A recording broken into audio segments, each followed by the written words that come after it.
Buena gente, ¿cómo están? Bienvenidos. Ahora estamos en otra entrevista con Fernando Reis.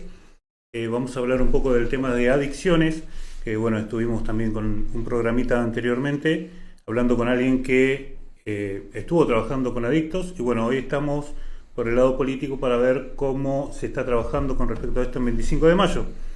Primero que nada, vamos a saludar. Fernando, ¿cómo estás? Elías, buenas tardes, gracias por la invitación. Bien, todo bien. Bueno, me alegro. Yo te conozco poco, me pasaron números, me dijeron, fíjate que él está trabajando con este tema y ahí te conocí. Pero como para que nosotros te conozcamos un poco más, ¿quién es Fernando Reis? Bueno, hijo de Cristina, hijo de Enrique Reis, papá de Victorino, docente hace ya 15 años. Iba a decir 10, digo, no, se da cuenta, 15 años ya. Trabajo del 2006 en la educación, porque cuando empecé a estudiar ya empecé a trabajar en escuelita de verano, siempre relacionado con la cuestión social. También estudié psicología social, hice diplomaturas en relación a políticas de arraigo. Y bueno, soy un apasionado de lo que uno puede hacer por el otro, ¿no? Yo creo que siempre estamos al servicio de un otro, en la docencia, en nuestra vida como amigos, como cristianos, como políticos. Creo que está bueno percibirnos como en relación a un otro. En psicología social se ve mucho eso. Y uno también, cuando empezó a incursionar en política, lo pensó de ese lado. Vos desde tu familia, desde tu grupo de amigos, desde la escuela, podés cambiar una realidad. Desde las estructuras políticas, haciendo buena política, poder cambiar otras realidades más profundas, más abarcativas. Así que bueno, en resumen eso, y por sobre todo un 25eño que quiere ver grande a su ciudad, ¿no? Claro. Estás en política. ¿Qué partido político? ¿Qué partido político? ¿Hace cuánto estás trabajando en política? Bueno, soy peronista. Estuve el año pasado en Fuerza Patria representando al MDF. Hoy en día estoy dentro del movimiento MDF, que viene trabajando en diferentes temas, apostando a un proyecto nacional. O sea, hoy en día nuestro referente Axel Kicillof tiene una propuesta provincial que a nosotros nos parece sumamente importante, pero estamos trabajando desde diferentes áreas para que esta propuesta se convierta en el 2027 en una propuesta nacional. Después, obviamente, hay muchísimas vertientes dentro del peronismo que son interesantes. Yo siempre digo que el peronismo es muy plural. Si empezamos a deslegitimar a aquel que piensa o aquella que piensa diferente o que tiene alguna matriz disidente a la mía, se va a hacer muy difícil construir un proyecto serio y un proyecto que pueda convocar a todos. Pero mientras tanto me parece interesante escucharlo a un Martín Feola, me parece interesante escuchar a otros actores que quizás no están dentro del MDF, pero sin embargo tienen una visión muy interesante sobre el proyecto nacional que necesita la Argentina y sobre el proyecto local. Y hablando también de otras esferas políticas o de otros extractos políticos, yo soy una persona que escucha mucho. O sea, podemos estar en la vereda opuesta dentro de lo que es un proyecto. A mí me interesan algunas cuestiones que tienen que ver con aquel que piensa diferente, porque creo que la vida, si no se encuentra un punto en común, se va a hacer muy, muy complejo poder encontrar un horizonte próspero para nuestro país, ¿no? Claro. Ahí me mencionabas del MDF. Hace poco hubo una reunión o ¿qué fue lo que pasó esta semana? ¿Puede ser? El martes estuvimos en Saladillo con Alberto Sirione, Pablo Urquiza, varios compañeros y compañeras de educación, y la idea es formar espacios donde podamos debatir diferentes ejes, en este caso educación. ¿Qué significa MDF? Movimiento de Derecho al Futuro. Bien. Entonces lo que queremos generar es una propuesta que vuelva a interpelar las necesidades de los habitantes. Yo siento que hoy en día las crisis de la democracia moderna no tienen que ver con falta de representación, sino con falta de eficiencia. O sea, las democracias modernas han dejado de responder a las necesidades. Y por eso surgen actores que no vienen de la política y que ante lo novedoso la gente se siente atraída y ante algunas propuestas obviamente identificadas. Entonces nosotros, los que venimos ya de partidos por ahí más tradicionales, creo que tenemos que replantearnos un montón de cosas. A nivel discursivo, a nivel quizás concreto de qué hoy en día hay que ofrecerle al ciudadano, que quizás no es lo mismo que se le ofrecía hace 10 años, hace 20 años, hace 50 años. Entonces yo creo que hay hoy en día un movimiento que es interesante y que se va construyendo día a día. Bien, una cosita ahí que agrego. Vamos viendo que las necesidades van cambiando, como bien decís, y se buscan las soluciones a esas necesidades. La sociedad hoy buscó la solución a esas necesidades que por ahí se fueron dejando de lado. ¿Cómo ves adoptar algunas medidas de estas soluciones que se están tomando? Que la gente, hay muchos que están de acuerdo, que eso, algunos están de acuerdo, otros están en contra, indistinto, pero se está solucionando algunas cosas, por ejemplo, de economía y demás. ¿Se ve posibilidades de poder adoptar cosas funcionales que funcionan de este gobierno, que obviamente es la vereda opuesta, porque recién decías, está bueno escuchar la vereda opuesta? ¿Rescatás algo de esto? Yo creo que no puede haber un gobierno con déficit fiscal. O sea, es un concepto que para mí hay que ponerlo en discusión. Ahora, yo creo que ese déficit fiscal se debe combatir con la gente adentro. Por ahí eso es lo que nos diferencia, ¿no? Las maneras de llegar a ciertos objetivos.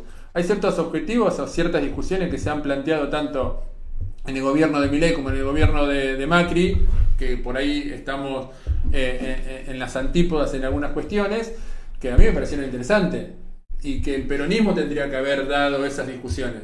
Entonces, a partir de eso me parece que hay discusiones que se tienen que seguir dando, y quizás con otras formas, con otras maneras, que es lo que hoy nos está diferenciando. Yo creo que no sería tan difícil encontrarse con diferentes espacios y ponernos de acuerdo en 5 puntos.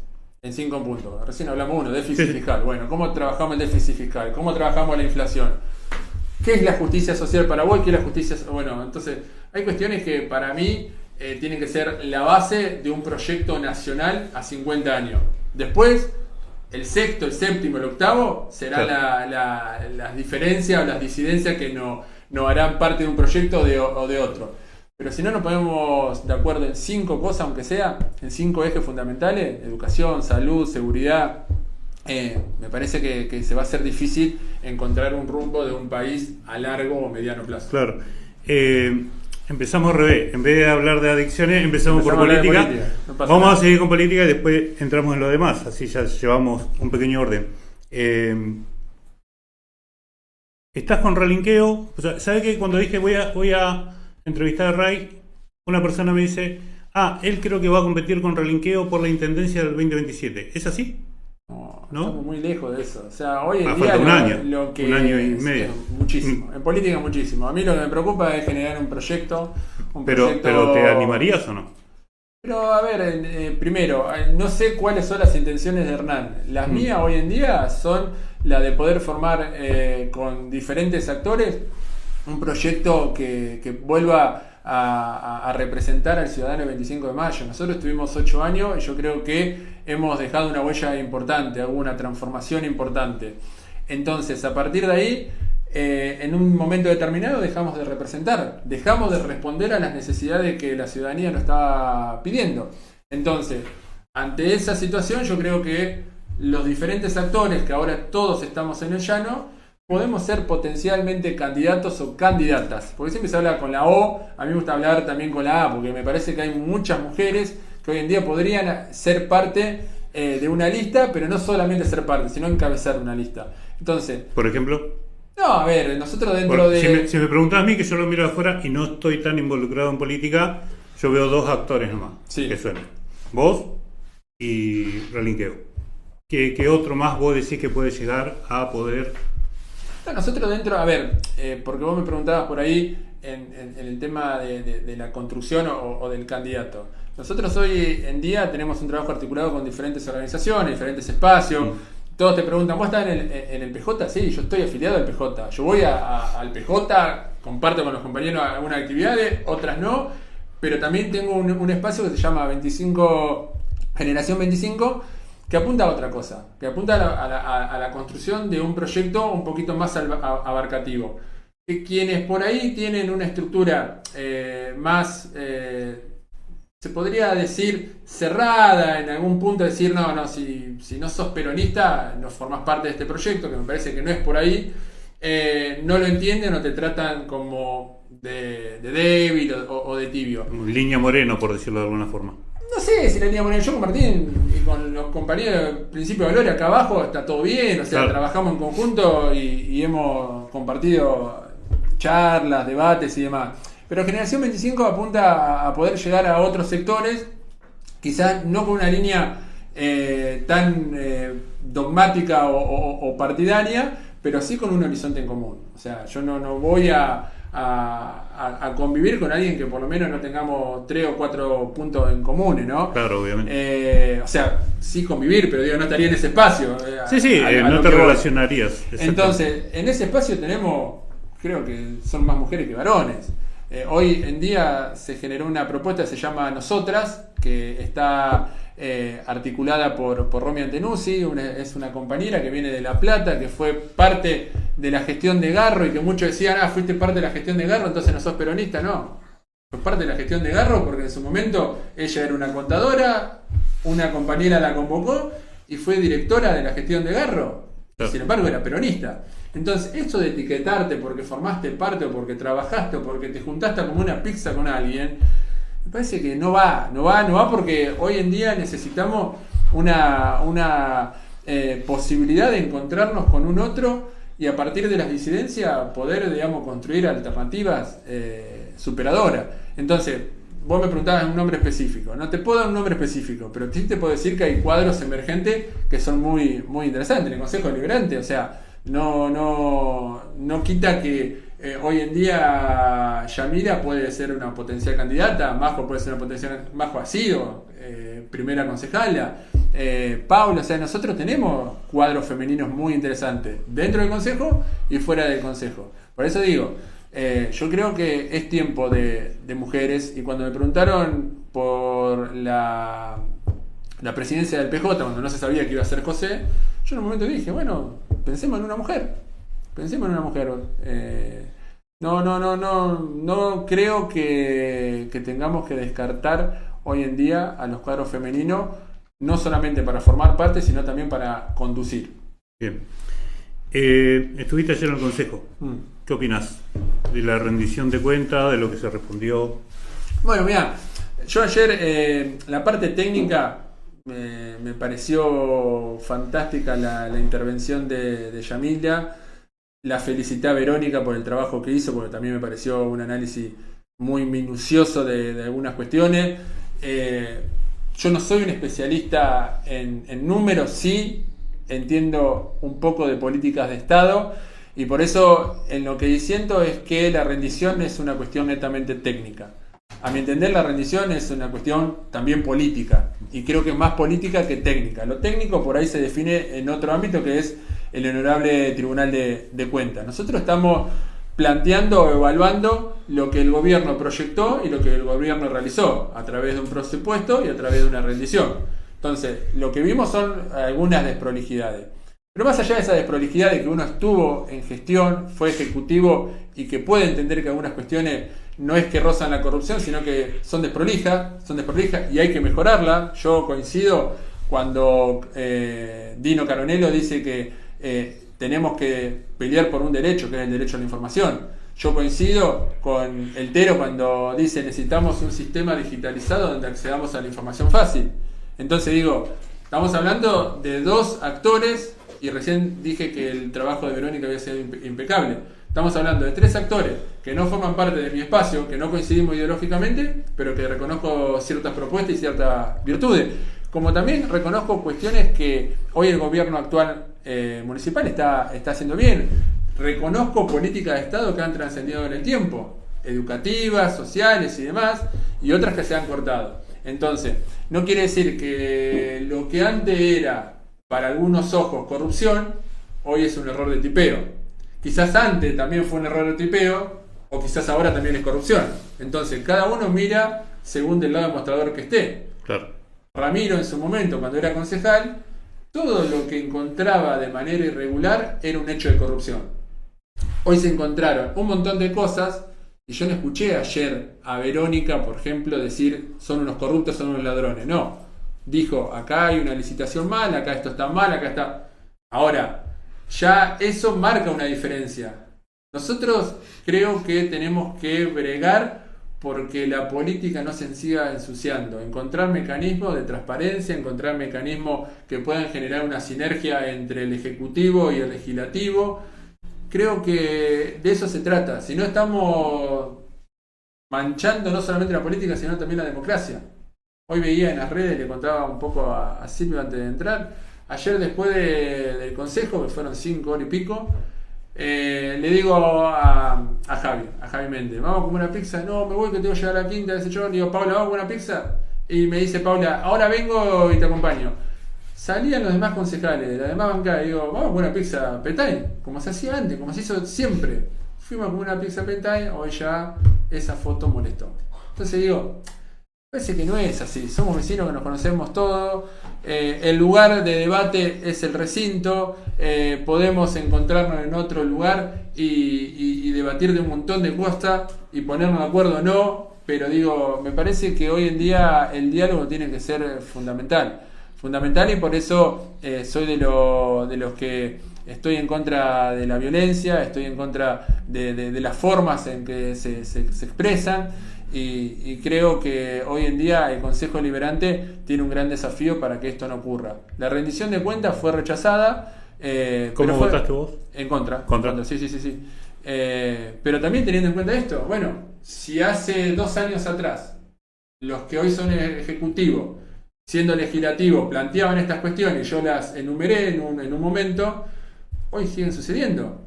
Entonces yo utilizo el mismo criterio que se viene utilizando. Claro. Si queremos cambiar de criterio, bueno, generemos otros parámetros, digamos, para el año que viene, primero, el presupuesto se tiene que presentar de tal manera. Porque fuimos de los que aprobamos el presupuesto, pero dijimos, bueno, hay cosas que hay que empezar a mejorar. No es que hay que repetir los errores del pasado. Si uno con un proyecto nuevo viene a mejorar lo que a su entender está mal, bueno, no repita los mismos errores del pasado, no justifique tus actitudes con los errores del pasado. Empezar a mejorar algo. Entonces, a partir de ahí, presupuesto, bueno, rendición. ¿Cuáles fueron los parámetros? Y mirá, las licitaciones me parece que no tienen que ser de tal manera o las compras no tienen que ser compra directa o no tenés que dividir una compra en 3 para generar compra directa y no licitación pública. Entonces, esas cuestiones me parece que hay que plantearlas y decir, esto se va a observar. O sea, el que avisa no traiciona. A partir de ahí, me parece que hay otras cosas que pueden tener que ver con la burocracia, con un error de tipeo, con un montón de cuestiones que son perfectibles. Pero mientras tanto me parece que el diálogo tiene que ser el medio por excelencia para poder encontrar una gobernabilidad, pero también una función del legislativo de manera correcta y eficiente. Bien, vamos a lo que nos atañe hoy, que era las adicciones. Nosotros estamos trabajando en Riestra, porque nos dijeron allá que había una problemática. Recorrimos Riestra, si bien la gente estuvo muy atenta a eso, nos comentaron situaciones muy dolorosas con respecto a adicciones. Hicimos una convocatoria, fueron solamente 2 personas, mucho trabajo. Allá la verdad que el encargado de ahí de Riestra nos facilitó todo, el lugar, sonido, nos planteó la problemática, trabajamos sobre eso, pero no hubo respuesta de la gente. Vos me decías que estaban trabajando desde la política. Comentame cómo va eso y cómo están recibiendo la gente lo que ustedes están trabajando. Bueno, primero hay cuestiones que la estamos trabajando desde el Consejo Deliberante, otras cuestiones más desde el llano, más desde una militancia social, se podría decir.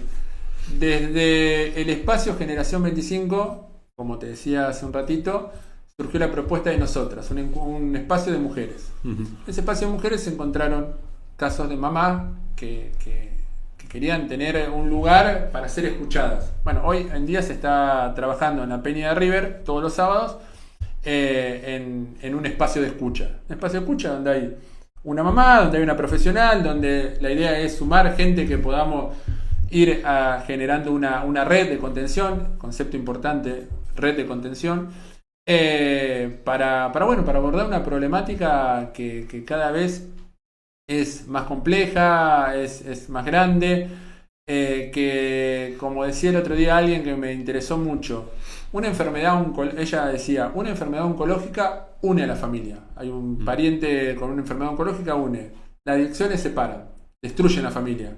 Se echan las culpas, fue culpa tuya porque vos no le diste. Entonces digo, teniendo en cuenta eso, la familia sola no puede.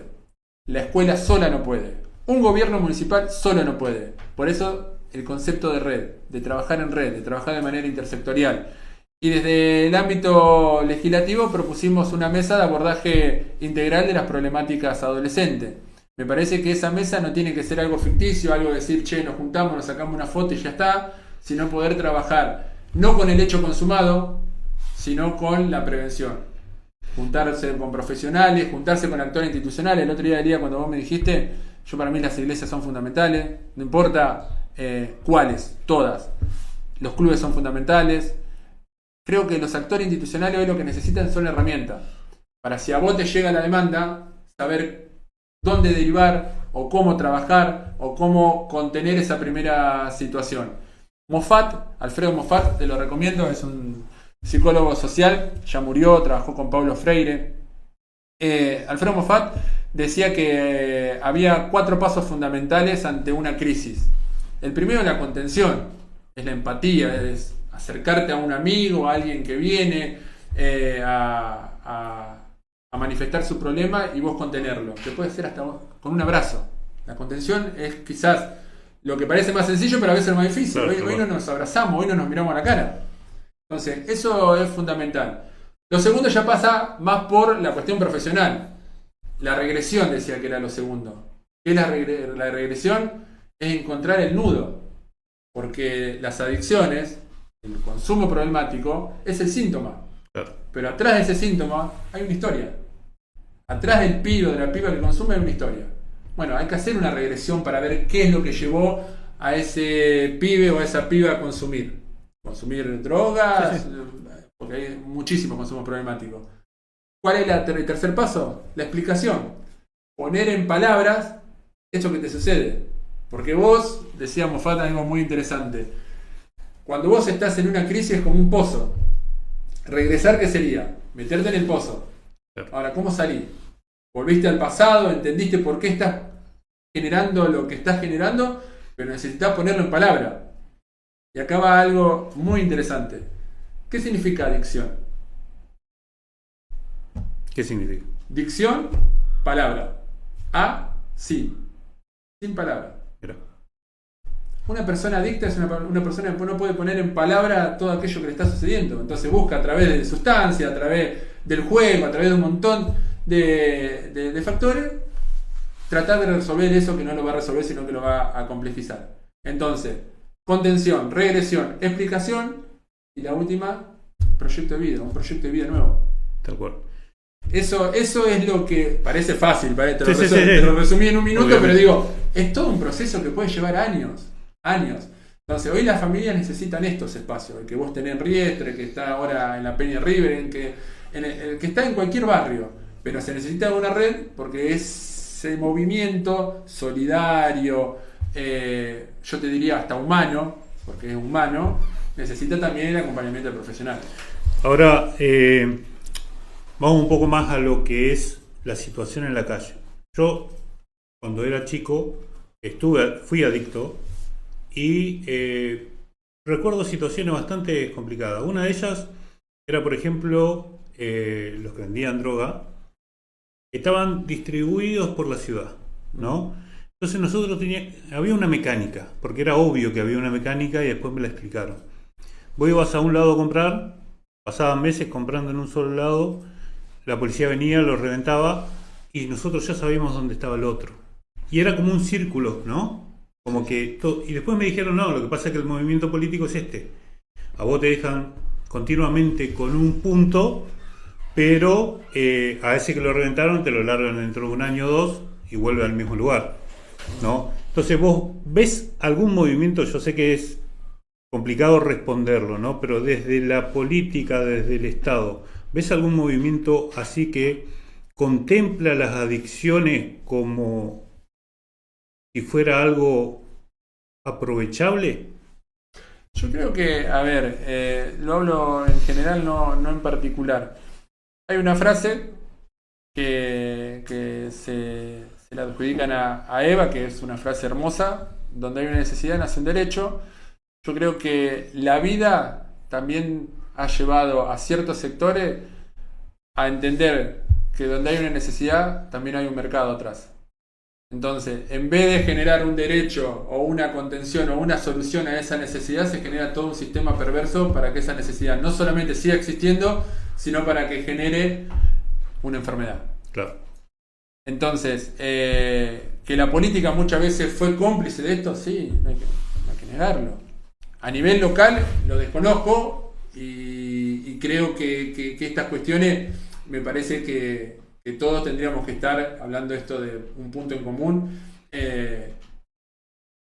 del lado de la solución, del lado de pensar cómo poder abordar esta situación, desde la seguridad, desde la salud mental, desde la solidaridad, desde el trabajo social. Por eso, el otro día cuando vos preguntaste sobre este tema, el Tero dijo: mira, te paso el número de Fernández y habla con él. Entonces digo, nos diferencia un color político, pero digo, hay una situación que nos preocupa. Ahora, todo este combo, Elías, si no hay una política de Estado que lo acompañe, es muy difícil que se sostenga. Yo creo mucho que esa fue una disidencia que el otro día tuvimos con el Tero, pero por ahí no fue una disidencia conceptual, fue una disidencia de interpretación. Yo creo mucho en la sociedad organizada, en la comunidad organizada. Donde hay una comunidad organizada, donde hay una comunidad fuerte, gobierne quien gobierne, esa comunidad se va a sostener, resistiendo, se va a sostener. Ahora, hay también políticas que empiezan a destruir esa comunidad organizada. Hoy hay una ideología a nivel mundial, no a nivel Argentina, que tiende al individualismo, ¿no? El famoso, que no te lo voy a nombrar porque nunca me sale el nombre, el famoso filósofo coreano, norcoreano, habla de la sociedad del cansancio. Hoy estamos inmersos en un sistema que nos lleva a retrotraernos a nuestro entorno chico y no a generar algo colectivo. Las cooperadoras ya no existen. Las sociedades de fomento son siempre lo mismo. Los clubes renuevan sus autoridades, pero siguen siendo los mismos. No hay gente que se sume. Y esto es un gran problema de la sociedad actual en general. Entonces, vos fijate que ante estas situaciones vos necesitas una comunidad organizada fuerte, pero a la vez necesitas un Estado presente y políticas de Estado que den herramientas para que se pueda llegar a un tipo de solución. Yo, por ejemplo, te comento del lado que yo viví en aquellos tiempos en Escobar, muy lejos de acá, una situación totalmente diferente. Cuando nos mudamos acá las bicicletas estaban sueltas en los colegios. Y de allá veníamos de gente que desvivía a otra porque hubo una discusión, y gente conocida. Entonces, como que escapamos de esa situación. Pero, por ejemplo, allá, cuando nosotros nos juntábamos en la noche con los amigos en la esquina, que era algo habitual, si alguien se quejaba, alguno de los vecinos llamaba a la policía venía y nos preguntaba qué estábamos haciendo. Como ya nos conocía que no hacíamos daño a nadie, nos dejaban tranquilos diciendo: bueno, estén un rato más y váyanse porque están llamando. Ahora, esa naturalización del problema, ¿sí? ¿No crees que es justamente parte de decir hay un problema, hay que apañarlos y no combatir de llano a eso que es la adicción? ¿Sí? No sé si me explico. Sí. Porque por ahí, yo al naturalizar algo, por ejemplo, yéndonos a otro lado, la violencia. Hoy es natural, vos vas a la tele, a donde vos quieras, y hay violencia porque vende. Es sencillamente vende. Películas, boxeo, a mí me encantan, me gusta, pero lo naturalizo. Y yo no le ando pegando nada a nadie, pero aquellos que andan haciendo violencia es como que le pega una trompada, nada más. Ujú. ¿Vos no creés que en esa naturalización del consumo, porque está bien, hay gente que sí, pobrecita, que se metió en eso, que pudo salir o no puede salir, pero hay otra gente que es parte, no por un conflicto en su vida solamente, sino porque ya es parte de su corrupción personal. Y eso también es parte de eso. Las personas que trabajan con adictos son muy pocos los que quieren salir. No me acuerdo la estadística, pero es una décima parte de los que quieren salir y pueden salir. Las otras simplemente van porque tienen problemas o lo que sea y tienen que desaparecer un tiempo, se van y se meten en las granjas.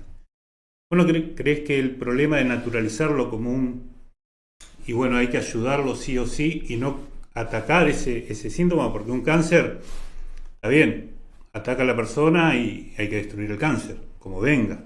Y a veces las quimioterapias son muy agresivas para poder destruir ese cáncer. ¿Vos no crees que es necesario a veces también ser un poco agresivo con esa problemática en vez de simplemente abrazar? Mira, yo creo que primero, varias cuestiones de lo que dijiste. Primero, la naturalización es el sistema más perverso para que vos, como sujeto dentro de una sociedad, no puedas ver que hay adelante de tus narices una injusticia, un dolor, un padecimiento. Entonces vos eso lo padecés, lo naturalizás, perdón. Vos vas caminando por Buenos Aires y ves gente durmiendo en la calle y es algo natural. Y no es algo natural. Hay un sistema que llevó a esa persona a vivir en la calle, ¿no? Nació de un repollo y cayó en la calle. Por más que haya historia de gente que dice yo elijo vivir en la calle. Bueno, digo, debe ser el 1%. El 99% que está hoy viviendo en la calle es por un sistema perverso y obviamente por una cuestión social cada vez más compleja y preocupante. Dentro de lo que son las adicciones, para mí lo que hay que hacer mucho hincapié es en el padecimiento subjetivo que hay hoy en día en nuestros jóvenes. Yo utilizo mucho este concepto, padecimiento subjetivo pero colectivo. O sea, hay un padecimiento individual propio de cada uno, pero a la vez que hay algo colectivo, hay algo en común, hay un patrón común que se repite mucho y más en los jóvenes. Entonces, esa situación hay que abordarla de alguna manera. Por eso hablo de un trabajo en conjunto. En las escuelas tienen que existir espacios de escucha. En las iglesias tienen que existir espacios de escucha. En los clubes también. Los actores institucionales tienen que tener herramientas para tener una mirada activa, una mirada de cuidado. Saber que si vos venís hoy en día con cierta cara y al otro día venís con la misma cara y no estás bien y estás triste, no hay que dejarlo pasar. No hay que tirarle la pelota y empezar el entrenamiento. Entonces, pero para poder hacer eso, es actor institucional. Cuando hablo de actor institucional, hablo de profe, hablo de en general, ¿no? Tiene que tener herramientas. O sea, uno no es que va olfateando y dice, mira, este chico tiene problemas. No, hay ciertos signos que generan alarmas. Bueno, nosotros tenemos que tener esa posibilidad de percibir esos signos. Y después trabajar, obviamente, en un proceso que es muy grande. Hoy se está hablando de la transformación de la ley de salud mental, que vos me decías qué cuestiones hoy en día te parecen interesantes. Para mí es un debate que hay que dar. A mí la ley de salud mental me parece maravillosa. Ahora, si vos no tenés dispositivos intermedios que te ayuden a abordar lo ambulatorio, porque obviamente la ley apunta a la ruptura del encerramiento, de la desmaniconización, palabra difícil, pero se entiende, se hace muy complejo abordar cada situación. Entonces, esto no lo dijo Milei, lo dijo Grabois. Grabois en un momento dice, hay que plantear el tema de si una mamá te está pidiendo a grito que no puede sostener a su hijo, si el Estado a través de la ley o a través de la transformación de la ley no puede exigirle que se interne. Son cuestiones que para mí hay que dar ese debate, porque no hay dispositivo intermedio. Hoy hay madres que no saben qué hacer con sus hijos. Entonces, si la familia no puede, si no hay dispositivo intermedio, la escuela está desbordada, no hay presupuesto, eso queda directamente en la calle, a la deriva, al libre albedrío. Entonces me parece que esa discusión hay que darla. Lo que ayer no era tan complejo, hoy es muy complejo. Y ante cuestiones complejas no hay que dar soluciones superficiales. Por eso son discusiones que a mí me parece que son sumamente interesantes. Y cualquier ley que se apruebe tiene que ir acompañada con un presupuesto atrás. Si no, son leyes vacías, son lindas para leerlas, lindas de contenido, pero si no hay un presupuesto atrás que acompañe esa cuestión, se hace muy, muy difícil.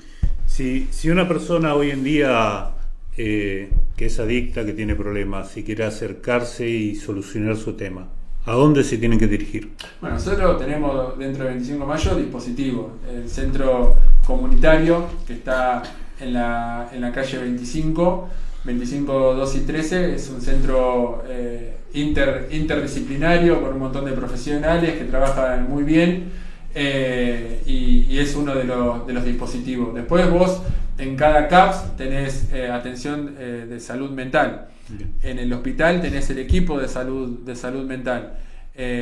Pero también está esto que yo te digo, de poder acercarte a un espacio de confianza, como un club, como una iglesia, como un estudio de danza, no sé, algo que a vos te genere confianza, y a la hora de contarle a esta persona, vos tener la capacidad de decir, bueno, podemos ir hasta acá.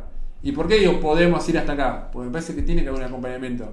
La palabra derivación es como que a mí no me gusta mucho. Yo creo que más en el acompañamiento. Sí. Yo no te derivo, voy a decir, che, Fer, me está pasando esto. Bueno, mira, andate allá. No. Bueno, vení, vamos que te acompañe. Pero para que yo te acompañe tengo que tener lo que dijimos la otra vez. Un fichero, aunque sea. Claro. Es decir, estos son los dispositivos que cuenta el 25 de mayo para abordar estas cuestiones. Bueno, uno de los objetivos de esta mesa, que todavía no se puso en funcionamiento, se aprobó por unanimidad, pero todavía no se puso en funcionamiento, es esto. Es poder generar un recursero, más que un fichero, un recursero, donde dividamos a la ciudad en cuadrantes y decir, bueno, mira, en tal cuadrante tenés el CAPS Milagros, tenés la escuela industrial, tenés el CEF, tenés el CFL, y armar toda una estrategia de abordaje ante ese barrio. Bien. ¿Es fácil? No, no es fácil, pero digo, tampoco es imposible. Ahora que mencionabas acerca de la mesa comenzó cuando empezaron las amenazas en los colegios. No, esa es otra mesa. Esa es la mesa digital, que la verdad felicito cómo se abordan estas situaciones, porque no son situaciones fáciles. Hay manuales de actuación, sí, hay documentos maravillosos. Ahora, como te pasa, es lo mismo, yo siempre digo, los primeros auxilios. Vos vas a un curso de primeros auxilios, a un curso de RCP, te dan el muñeco, salís bárbaro. Ahora, te pasa en la vida, te pasa en tu casa, te pasa en la escuela, es otra situación, Sí, entonces digo, estas situaciones me parece que ponen a los actores institucionales en grandes desafíos. Por eso felicito al jefe distrital, a todo el equipo de jefatura, a la municipalidad que también ha trabajado articuladamente. A nosotros nos tocaron vivir situaciones muy complejas, también con el sistema educativo, el suicidio de 3 jóvenes, y yo me puse a disposición. No era, no, mirá, yo estoy en tal área, no, yo me puse a disposición y trabajamos articuladamente con provincia. Y acá también forman quizás casi en un rol preponderante los medios. Los medios también tienen que tener un manual de actuación ante estas situaciones. Porque algo que puede ser una amenaza se puede transformar en una psicosis. De acuerdo. Algo que puede ser un chiste se puede transformar en una paranoia. Entonces digo, los medios forman parte de esta mesa. Los medios tienen que estar ahí adentro. Generar un manual de actuación, ayudarnos a difundir campañas de concientización. Así que nada, Elia, yo agradezco este espacio. Como te dije el otro día, a mí me encanta venir a hablar, podemos coincidir, podemos disentir, pero digo que el diálogo es algo fundamental. Por último, ya hablamos de las adicciones, hay diferentes tipos de adicciones, hay diferentes problemas que 25 de mayo está tratando de superar y están tomando acción. ¿Qué le puedes decir a la persona común que está viendo esto, cualquiera sea, que está pasando por estos problemas y demás? ¿Qué le puedes decir a ellos como para que les quede y que ellos puedan decir, bueno, sí, tengo que actuar, tengo que hacer algo que los motive a que hay algo mejor? ¿Qué es lo que ves vos en tu día a día y trabajando en estas problemáticas que vos les podés transmitir a ellos? Mira, yo creo que voy a hacer hincapié mucho en el discurso que tengo a veces en un cierre de año con mis alumnos o en una charla de recreo. Hay mucho por pelear. Yo creo que la vida se trata de eso, ¿no? De caerse, levantarse. Alguien dijo una vez, no tengo muchas victorias, pero si te diría de las las derrotas que me he levantado, te sorprendería. Entonces me parece que hay que ser hoy en día más empático, más humano, empezar a tratarnos de manera diferente, por más que pensemos y estemos en la vereda opuesta. Yo creo que hay una manera diferente para poder debatir, para poder dialogar, y por sobre todo, más allá que hoy en día parece que todo recae sobre los jóvenes, que el problema está en los jóvenes. Yo lo que planteo es que los jóvenes son un fiel reflejo del mundo adulto. Entonces, si nosotros tenemos actores políticos, tenemos docentes, tenemos diferentes adultos que no dan el ejemplo, que dicen algo, pero en la acción hacen todo lo contrario, y se hace difícil después que los jóvenes puedan tener una referencia adulta. Hoy el gran problema de los jóvenes es la referencia adulta. El gran problema de los suicidios adolescentes es no haber encontrado una referencia adulta. El gran problema hoy de las adicciones es no haber encontrado en su momento una referencia adulta. No digo dentro de la familia solamente, digo una referencia adulta, en todos los planos que a vos se te ocurra dentro de la sociedad. Entonces, como adultos me parece que nos tenemos que replantear muchísimas cosas y a partir de ahí empezar a trabajar desde el lugar que nos toque ocupar por una sociedad un poquito mejor. Bueno, Fernando, millón de gracias por haber venido, la verdad que es muy bueno y te esperamos para la próxima. A disposición, Elías, como te dije el otro día, gracias por la invitación, y estos temas me parece que hay que hablarlos. Así que gracias. Muy bien, nos estamos viendo en la próxima. Muchísimas gracias.